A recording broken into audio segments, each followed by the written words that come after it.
Let us open our Bible on Psalm 69, verse 13. Praise the Lord. But as for me, my prayer is unto thee, O Lord, in an acceptable time. O God, in the multitude of thy mercy, hear me, in the truth of thy salvation. Yes. So ito na yung binigay ng Diyos sa atin ng pagkakataon to have the preparation sa ating kaligtasan.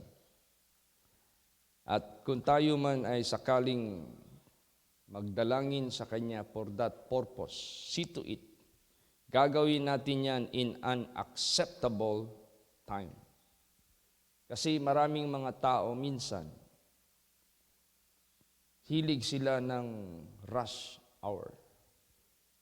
Katulad niyan, yung makita natin dito sa ugali ng mga Pilipino, yung tinatawag na registration sa COMELEC.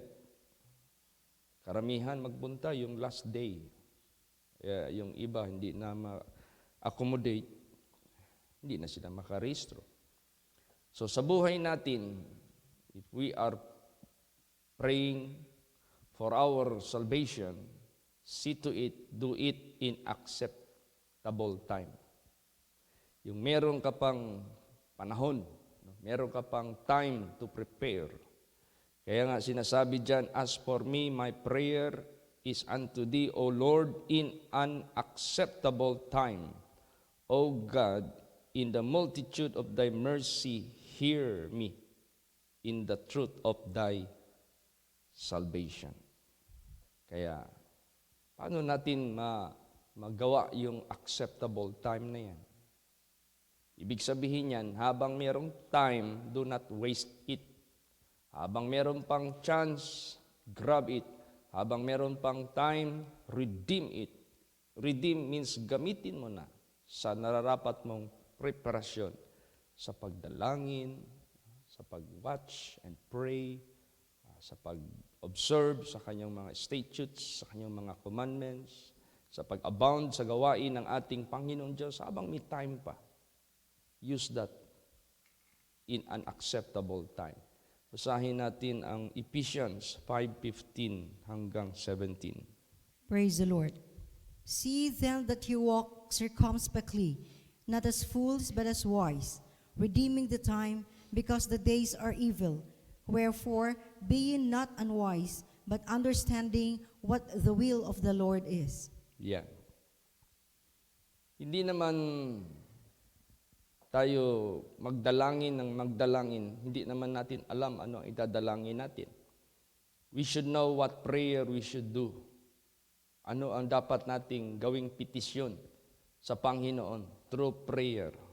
So sinasabi dito, see then that you walk circumspectly, not as fools, but as wise, redeeming the time, because the days are evil.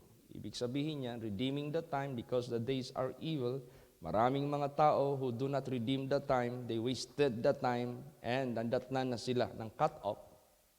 That is evil.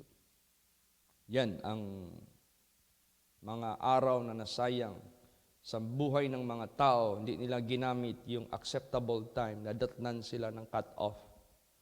So we could say, the days are evil. Wherefore be not unwise, but understanding what the will of the Lord is. So ibig sabihin yan, nagdalangin ka man na lang sa Panginoon, humingi ka naman lang sa Panginoon, dapat tamang paraan ang iyong paghingi. Kaya nga nakalagay dyan sa Bible, you ask, and you receive not because you ask amiss. Di ba? Mali ang paghingi nila. Just to consume your lust. Di mali. Ano pa? By repetition of your prayers, you are thinking that you can be heard, but that is wrong. If ever you pray, you should pray like this. Ayun, nagturo si Jesus ng pattern ng prayer. Hindi pabalik-balik. Hindi kay 5 ganito, 10 ganito, pabalik-balik. Anong tingin mo sa Diyos? Bingi. Anong tingin mo sa Diyos? Hindi makaunawa sa isang salita. Minsan kasi, Akala ng mga tao sa pabalik-balik na prayer nila, yun yung tinatawag na vain repetition. Akala nila marinig sila. If you pray, you pray as talking to your Heavenly Father. Huwag mong gawing memorize tapos repetition. Magsalita ka ng katulad sa Ama na it is just a normal way, it is just a natural way. Treat Him as your Father in heaven. Ganun po. So ano ang will of God na dapat nating i-pray dyan sa Kanya? Of course, unahin mo pag-pray yung spirituality mo. Seek ye first the kingdom of God and His righteousness. Yun ang unahin mo i-pray, Lord Jesus, patawarin mo ako. Bigyan mo ako ng pagkakataon makagawa ng inyong righteousness. Masunod ang inyong righteousness. Bigyan mo ako ng pagkakataon maihanda ang aking kaligtasan at ito'y i-maintain ko at pagpatuloy ko. Yun ang maganda. That is how we use time. And after that, securing the kingdom of God in His righteousness, then you proceed the rest of matters. And everything just will be added.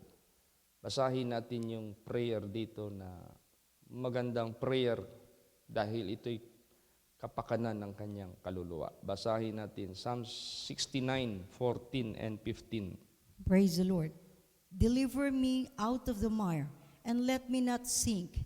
Let me be delivered from them that hate me, and out of the deep waters. Let not the water flood overflow me, neither let the deep swallow me up, and let not the pit shut her mouth upon me. Yes. Spiritual. Hindi ito literal, material. Deliver me out of the mire. Ano yung mire? Putik ng kasalanan. Let me not sink. Huwag mo akong hayaang malunod dyan sa kasalanan na hindi na ako maalis-alis. Diyan na ako permanente hanggang mamatay ako. Huwag mong pahintulot sa akin yan. Alisin mo ako dyan. Tanggalin mo ako dyan. Let me be delivered from them that hate me. Alam mo, who caused you to be in the mire, who caused you to be in the pit? Satan, who hates you, na napuot sa iyo. Deliver me from them that hate me, and out of the deep waters. Let not the water flood overflow me, neither let the deep swallow me up, and let not the pit shut her mouth upon me. Yan. Yan yung sinabi dyan na ang diablo, he will not let his prisoners free or go. Ito, prayer yan, na hindi ka ma-overcome ng tubig, hindi ka matabunan ng tubig, ay tubig ng kasalanan na nag-o-overflow ngayon sa sanglibutang ito. Dapat you are not under the sin of the world who are flooding here on earth, but you are above them. Kailangan babaw ka sa kanila. Kailangan apakan mo. Kailangan kalibel mo yung mga anghel. Kalibel mo yung karakter ng Diyos, which is above them. Kaya nga sinabi diyan, except your righteousness will exceed the righteousness of the Pharisees and of scribes, you will not enter into the kingdom of heaven. Ibig sabihin yan, ayaw ng Diyos yung righteousness mo, man-made. Ayaw ng Diyos yung righteousness mo, sarili mo lang. Gusto ng ating Panginoong Diyos, yung standard ng Diyos, ang i-apply mo, hindi standard sa sarili mo. Kaya yung mga Pariseo at saka mga scribes, known as hypocrites, hindi acceptable yung righteousness nila kasi man-made. Ang gusto ng Diyos, mag-exceed ka pa dyan sa kanilang righteousness, which is the righteousness of God. Praise the Lord. So, kailan yung acceptable time na yan? Basahin natin. Ecclesiastes 9 verse 10. Praise the Lord. Whatsoever thy hand findeth to do, do it with thy might. For there is no work, nor device, nor knowledge, nor wisdom in the grave whither thou goest. Yan. Yan yung acceptable time. Whatsoever thy hand findeth to do, do it with thy might. Habang buhay ka pa. For there is no work, nor device, nor knowledge, nor wisdom in the grave whither thou goest. O, di ba? Walang ano dyan eh.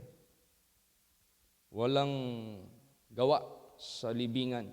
So habang nabubuhay tayo, whether you are still young or you are old already when you come to know God, Kung kailan mo nakilala ang Diyos, yan ang chance, yan ang opportunity binigay ng Diyos sa iyo. Use it. Gamitin mo talaga yan. Huwag mong i-waste yung time mo.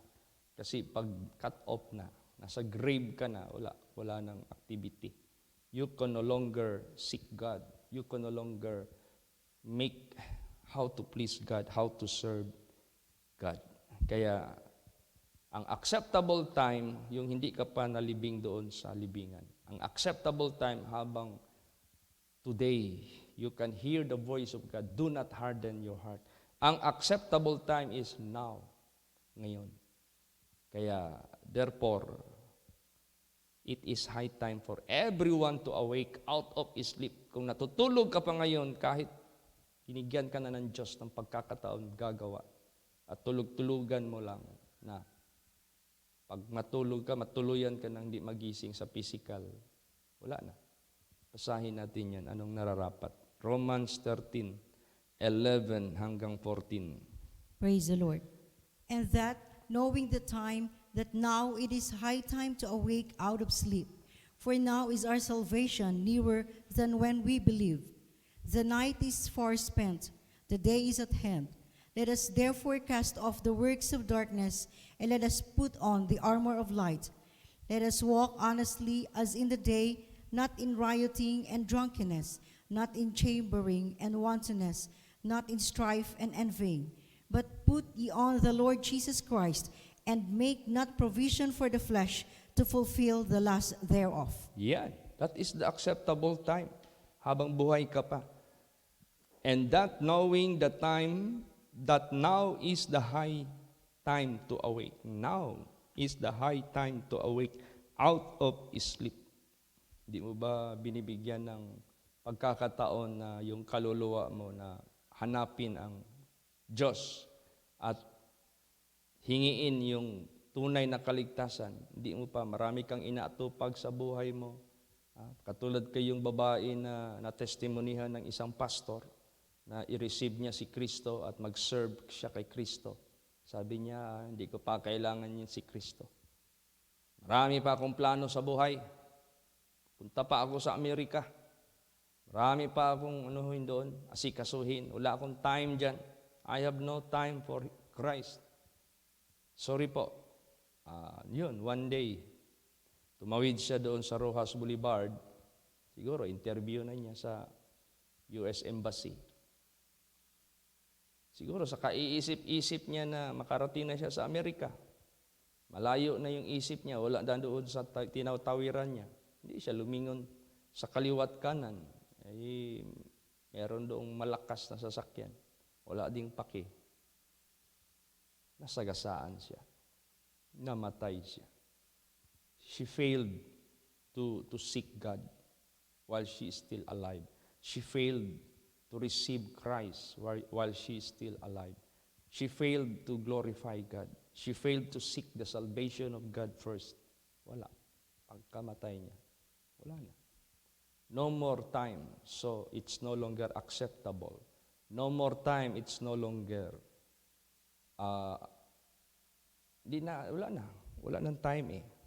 Cut off na eh. Kaya sinabi dito, awake, habang may buhay ka pa. For now is our salvation nearer than when we believe. Kailan ka naniwala kay Kristo? Matagal ka na. So, huwag ka nang magtulog-tulog kasi palapit na ang iyong kaligtasan, either by death or by the coming of our Lord Jesus Christ. So, therefore, awake. Huwag ka magtulog-tulog. Gising ka lagi. 24 hours a day, 7 days a week. Not necessarily hindi ka na matulog sa physical body mo. We need rest, but spiritually, do not sleep. Praise the Lord. Watch and pray always. The night is far spent. This might be your age. This might be your years. Tagal ka nang nabuhay sa sanglibutang ito. The day is at hand. Malapit na ang araw na darating. Araw ng kaligtasan, araw ng kamatayan, araw ng pagbalik ng ating Panginoong Hesukristo. Let us therefore cast off the works of darkness. Yan, you have to atupag. Anong atupag? Asikasuhin mo. Ayusin mo yung buhay mo. I-cast na yung work of darkness na yan. And let us put on the armor of light. Isuot mo na yung armor of light. Ano yung armor of light na yan? Walang iba, yung Word of God. Yan ang gear or armor. Helmet of salvation, breastplate of righteousness, loins of truth, shield of faith, shoes of peace, or for the gospel, and sword of the Spirit, which is the Word of God. Yan. Hindi kay depensa lang ang ating piniprepare. We have some offensive act. Meron din tayong offensive na action laban sa mga tukso na yan. Patayin mo na. Execute all the sin sa buhay mo. Patayin mo na lahat yan. Cut it off. Yan ang armor of God. Let us walk honestly. This is very important. Na hindi ka masanay na hilig ka magpakitang tao. Sanayin mo magpakitang Diyos. Na ang Diyos ang pinapakitaan mo. Para in case wala man tao, hindi ka na matukso. Hindi ka nagagawa ng masama. Kasi sinanay mo na ang Diyos laging nakatingin sa iyo. Honest nga. And as in the day, not in rioting and drunkenness, not in chambering and wantonness, not in strife and envyings. These are the work of the flesh. These are subject to be punished in hell. Dapat wala ka na dyan. Di ka na makita dyan sa kamunduhan, sa kadiliman, sa unrighteousness, pleasures of this world. Wala ka na dyan. Ibig sabihin yan, you were able to walk honestly. You can no longer be found in that activities. Wala ka na dyan. But put ye on the Lord Jesus Christ, and make not provision for the flesh to fulfill the lust thereof. Pag sinuot mo na ang ating Panginoong Hesus-Kristo, how do you put on Jesus Christ? Follow His example. How do you put on Jesus Christ? Follow His teachings, follow His ways. And make not provision for the flesh. Do not provide materials, gadget, anything for the flesh. Even in your mind, even in your plan, do not ever attempt. Forget yourself. Kalimutan mo na yung sarili mo. Deny yourself. Always remember God and consume your time with the Lord. Consume your time with God. Consume your time which redeeming the time. No? Ginamit mo yung time para sa iyong spirituality, para sa iyong kaligtasan, para pagpalugod sa Diyos, para paghanda, lahat-lahat na sa iyong kaligtasan. Yan ang paggamit ng time wisely. Praise the Lord! Hindi yung panakaw-nakaw, mali yun. Hindi yung alternate, susunod ngayon, bukas, hindi na naman, mali yun. Hindi yung pag merong chance, maghanap ng chance, nagagawa ng masama, mali yun. Kailangan sa buhay natin, moment by moment, yung inawit natin kanina. Moment by moment. Ano yun? Oh Lord, I am thine. O, di ba? Ang ganda niyan. Lahat ng oras, moment by moment, Kanya ka talaga. Hindi ka sa diablo. Kaya, ganun po. So, lalot na sa buhay natin, if we are outside, diyan makilala ang ating panindigan. If we are outside, diyan makilala kung ano ang tunay nating pagkatao. Supposing you will go to abroad and you are alone there, and there is something that will tempt you there. Naranasan ko when I went to Vietnam. Habang pumipili ako ng regalo ng asawa ko, yung babae doon na batang-bata pa rin, binulungan niya ako. Sabi niya sa akin, I like you. O, ano ibig sabihin noon? Tapos naka-check-in ka na sa hotel, meron ka ng venue. O di tempting yun. O diyan mo makilala kung sino ka sa harapan ng Diyos. Paano mo i-manage yung sarili mo that you are honest in the sight of God. Kaya, anong sinabi diyan? Basa Colossians 4:5. Praise the Lord. Walk in wisdom toward them that are without, redeeming the time. Yes, lumakad ka sa wisdom toward them that are without. Bakit? Who are those who are without? Ay, those are people who are non-believers. Those are people who are ungodly.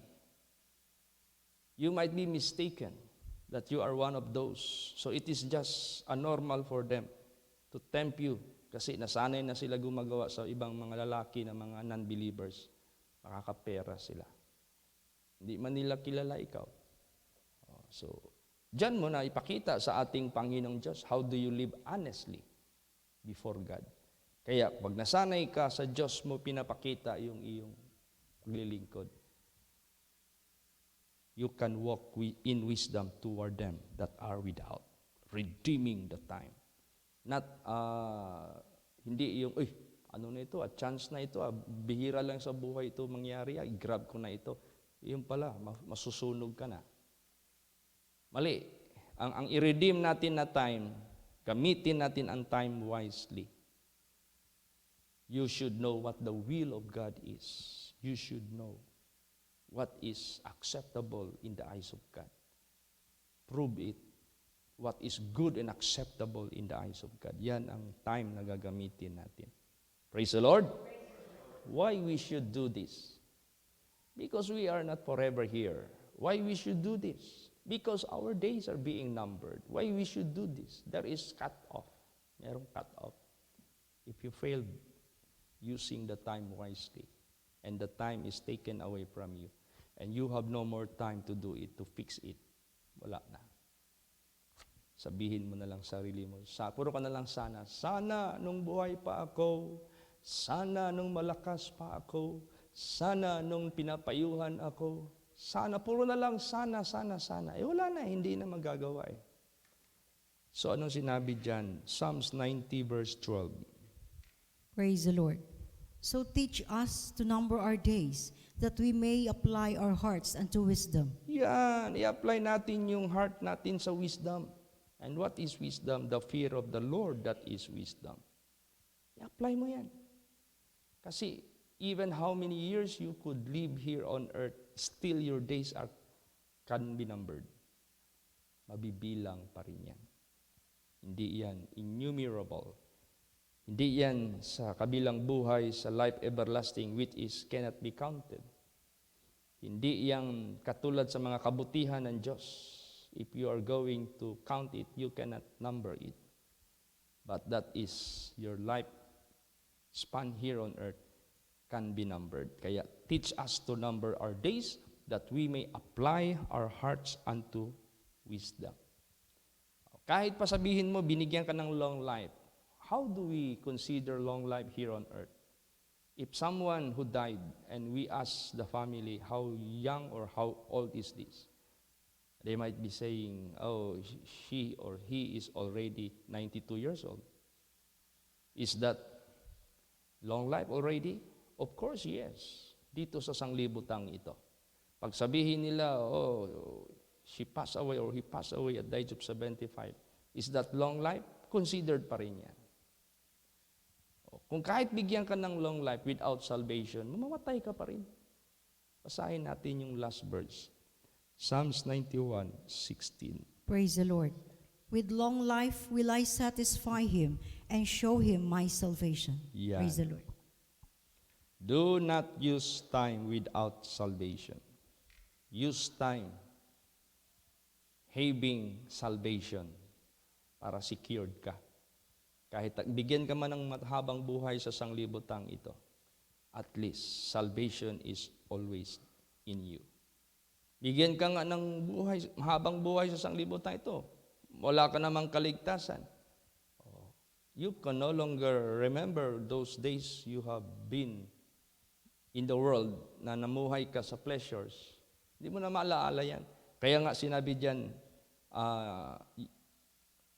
remember the Lord while you are in thy youth. Young men, rejoice all the days of your life. But remember, the days of darkness shall be many, and all that cometh is vanity. So hindi mo na ma-appreciate. Kaya, long life, salvation. How? Use time wisely. Praise the Lord. Do not waste your time by ignoring the salvation of God. Kaya, ganun po.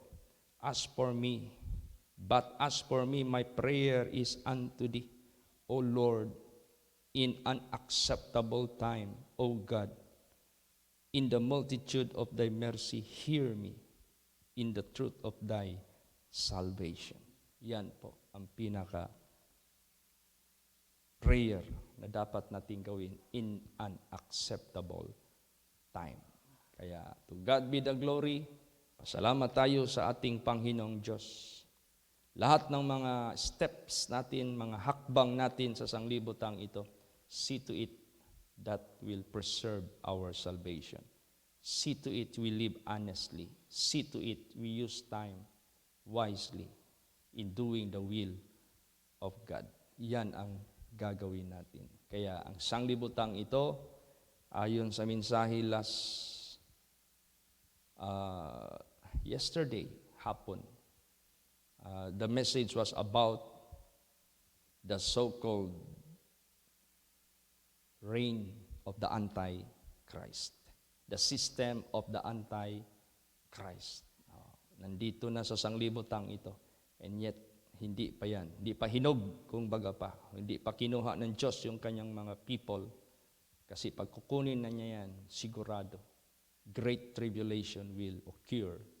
And that great tribulation never been happen and will never happen again because that is the most yung pinakamaraming slaughter nangyayari sa mundo. Sobra. Hindi basta-basta. Yung transition ng one world government, siyempre milalaban yan. Patayin talaga nila yan. And not all people will fight for their salvation. But much people will fight for their properties, will fight for their powers, will fight for their self-interest. So, marami talagang mapapahamak. Buti lang sana if they fight for their salvation. It's honorable in the eyes of God. But if you are just fighting for something which is temporal, which is dito lang, wala. Hindi yan worth to die for, para pakamatayan mo. Kaya gusto ng ating Panginoong Diyos, huwag tayong mawala sa katotohanan ng kanyang kaligtasan. Huwag tayong mawala sa paggamit sa time wisely. Para sa ganon, everything will be done, not in vain, hindi mahulog sa walang kabuluhan. You are always prepared or ready at all times. Praise the Lord! Magsitayo po ang lahat.